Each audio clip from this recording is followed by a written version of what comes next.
San Francisco 49ers just won a football game on the back of a Jake Moody field goal? Say what? Let's get it.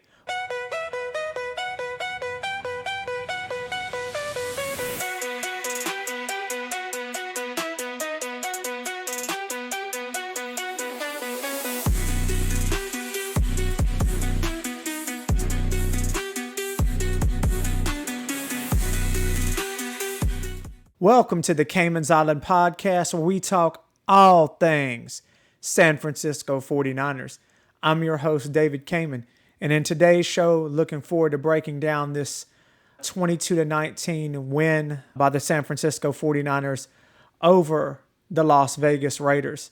Let's go ahead and jump into this thing. Man, I was ready to absolutely destroy Jake Moody on this podcast today, guys. Absolutely destroy him. I got to be honest, though, man. I'm not high. I know he won the game on a 59-yarder, and I want to give the man his flowers. That is a grown man field goal.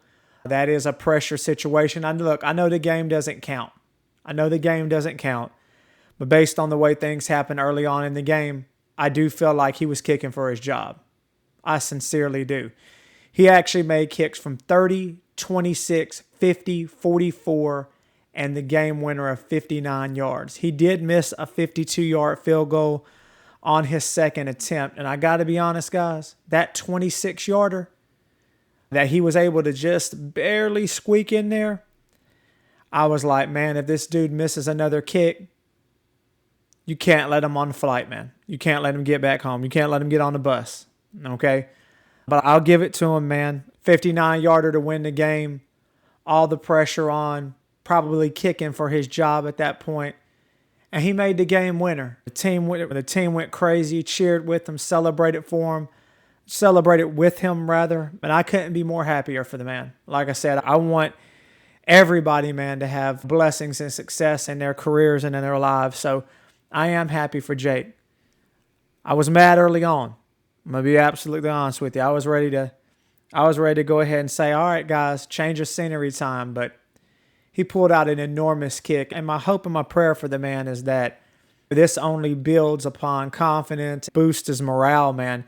And I want to see those types of kicks, not just in the preseason. I want to see him win us a big game.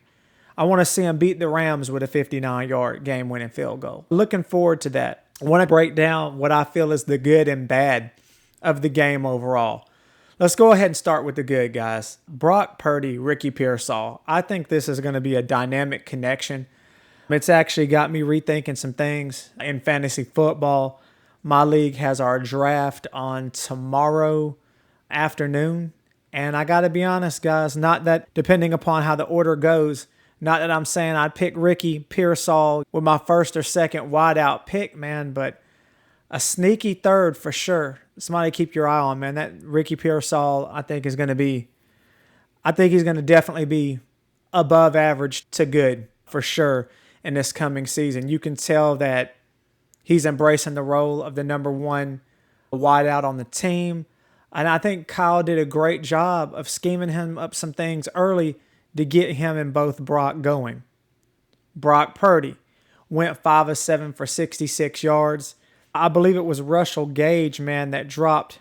I feel like he dropped the pass. Don't get me wrong. It wasn't perfect. There was a little bit of timing there, but I feel like, man, Russell Gage could have brought that pass in. And I think my man Brock could have ended up like 5 for 6 with like 70 yards and a touchdown. But again, they'll get through that, man. They'll work on that time, and we got some time. A few more weeks here before we get to the regular season. But I feel like Brock Purdy was doing some Brock things, man. I do. I think he's going to be all right. I think now that the pressure of that contract he was trying to get, man, him trying to do too much last year, I think that's going to be in the rearview mirror this year. And I think he's going to really do some good things. I feel like Mac Jones, man. I know he threw that really bad pick. I don't know what, bless Mac's heart, I don't know what he was thinking, but after that pick, I feel like Mac Jones settled down, did some good things. He ended up going like 13 for 16 overall. Unfortunately, he had that pick, but I feel like we're going to, at some point in the season, need him one way or another. And I do feel like he's a very competent, above average backup quarterback. I do. I think he's learned the system really well. And if we could just block for that man, I feel like he'd be just fine. We'll get to the blocking here in a second. Robbie Chosen, man, 5 catches for 92 yards. Man, he's got some sneaky speed. I knew he was quick, but he's got some good gain. He's got some good field speed. Ran some decent routes, was open on several plays. I really feel like he even dropped a pass that I feel like should have been a touchdown from our third string quarterback, Bradley. I feel like he could have had, instead of 5 catches for 92 yards, I really feel like it should be 6 catches for like $110. But for whatever reason, man, he couldn't pull that one in. But overall, man, I'm excited. I think that guy should make the team, especially with our injuries, especially when we don't know what Jawan Jennings is going to do, man. JJ, man, I hope you and the Niners can come to some sort of deal, man. We need you out there on the field. If you ain't going to be out there on the field, I hope that the Niners grant your trade request and maybe can get us some help out there, right? Man, Chase Lucas, man, hit for what I would call the football cycle for a defensive back, man. A sack, a pass breakup, and a pick. With Renardo Green being out, I think he's earning himself some serious playing time. Now, guys, let's get into this bad. Man, our run blocking. Like, what is going on? I mean, I know our run game looked absolutely, positively terrible. But, I mean, what are you going to do when a guy's gobbling you up 3-4 yards in the backfield every play? We've got to figure out our tackle situation, man. It is absolutely, positively 110% concerning. I don't know if the Niners need to make a trade, man, get rid of some draft capital.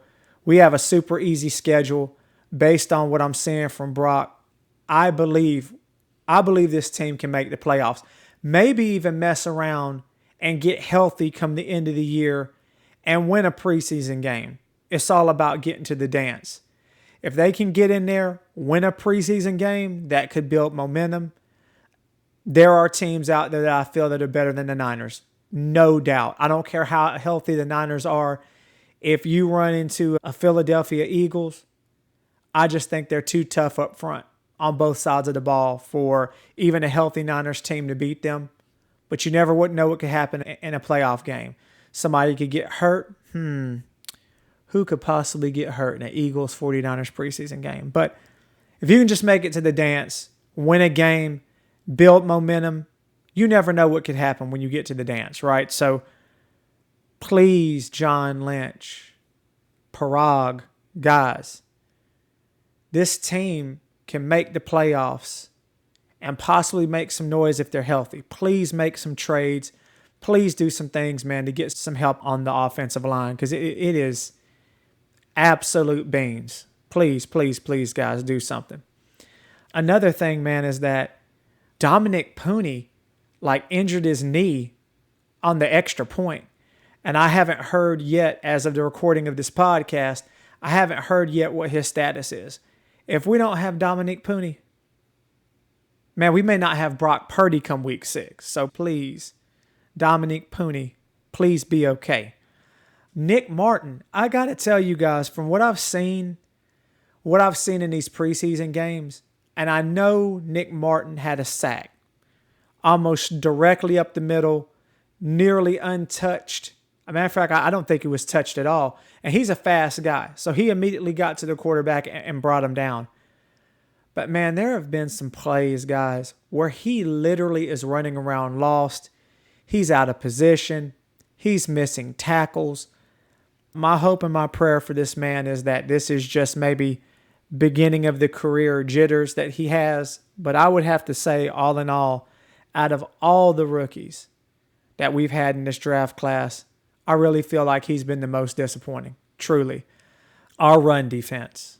that's another thing that was just, man, I don't know what it is. They made Ashton Genty look like, the next coming of Roger Craig out there. Okay, I know that we are extremely banged up on the D line, and I know come week 1 we're gonna have some reinforcements there.